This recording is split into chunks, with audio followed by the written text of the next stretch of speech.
everybody, I am Sarah. Welcome back to Overkill Reviews, Banger's metal review show. In case you haven't been super tired of hearing this, we're on Patreon.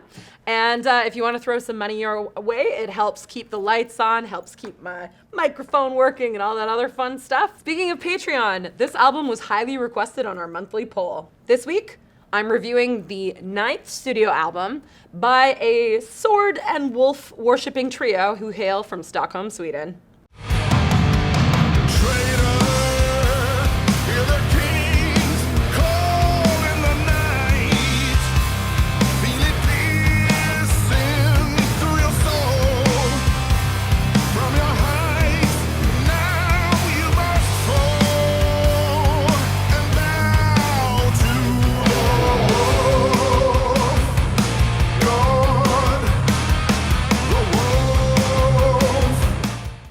That's right, it's the new album by Grand Magus. The record is called Wolf God, and it's out April 19th via Nuclear Blast. Now, here's a little bio for the uninitiated. Grand Magus formed in 1999 and are composed of vocalist and guitarist J.B. Christofferson, who's formerly of Spiritual Beggars, bassist and backing vocalist Fox Skinner, whose real name is Mats Hedden, and drummer Ludwig Witt. While their self-titled debut was a fairly doomy affair, and their second record, Monument, was kind of sludge metally akin to High on Fire, they eventually kind of merged into this more consistent blend, and that blend was a little bit of the punkiness of Motorhead with the epic fist-pumping bravado of Manowar and the Viking metal love of later-era Bathory. Lyrically, Grand Magus infuses their music with Norse mythology, anti-Christianity, and paganism, and altogether their music is quite remarkable due to its simplicity. Now, that is one of their primary strengths and weaknesses. On their 9th studio album, should we be expecting anything out of the ordinary? Let's find out. There's absolutely no denying that Grand Magus know and loved their craft.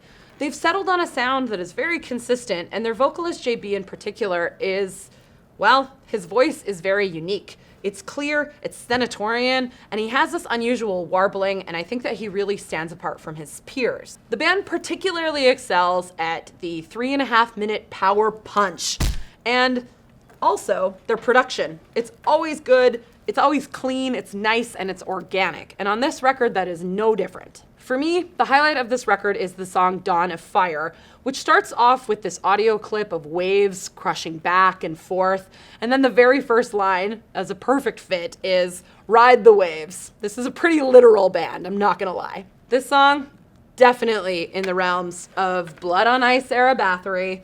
About 3.5 minutes in, it's got this great solo, and then these booming, clattering drums, and the chorus sounds great, and it's mixed so well. In the background, you've got these oh, it sounds perfect. Altogether, I really dig it, and the numerous references to Norse mythology in this album, they're all over the place. For example, there's a track called He Sent Them All to Hell. Of course, hell is spelled H-E-L, as in Norse mythology, hell, and the deity of hell, hell, you get it. You know those hard to define moments that make a band truly great? Well, in Grand Magus' case, they're really plagued by their own simplicity.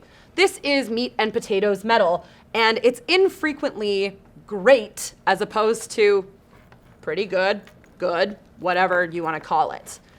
If you look into their back catalog, they have all these little gems peppered throughout the records. For example, on the album The Hunt, they have one of, well, actually my favorite Grand Magus song, which is called Son of the Last Breath. That track is definitely a studio creation. It starts out with this beautiful acoustic part and JB's beautiful, soulful vocals, and then it eventually builds into this massive epic thing.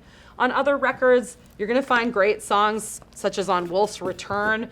Kingslayer, the beginning of this album, it kicks off and you're hearing this like, Kingslayer rise, and it's just so big and it makes you want to put your fist in the air and scream. Iron Whale, another one of their great records, it's got highlights like this as well. But the problem is that neither of these albums, nor this specific album, are consistently great. Instead, you're getting a good album, a functionally good album, but not one that is necessary to buy. So what does that mean? As I said before, Grand Magus knows what they're doing. They're really good at it, but they rarely move beyond their bread and butter. And on the last handful of albums, I've just found that they're not necessary. They're albums that have mostly decent songs, but nothing that makes me say, holy shit, I need to own this record. You know, unlike Wolf's Return or Iron Will. So, for all those reasons, I'm giving this record 3.5 skulls out of 5 here on Overkill Reviews. And now it's time for the shoutouts. This week, we have a new record by Sabbath Assembly. It's called A Letter of Red, and it's out on April 19th via Svart Records. And now for an extended shoutout. This is for a band that I really did want to review. It's the brand new record by Altar of Oblivion. The record is called The Seven Spirits, and it's out April 19th via Shadow Kingdom Records. I actually already got my advance copy of this Epic Doom record. Now, if you like Candlemass and you dig Procession, Altar of Oblivion is a really good merging of that.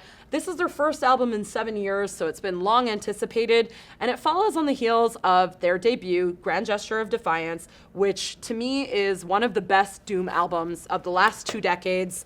They very much focus on, depression, destitution, existential longing, and they sing a lot about World War II as well. So I highly recommend that band. I think it's the highlight of Shadow Kingdom's release schedule this year.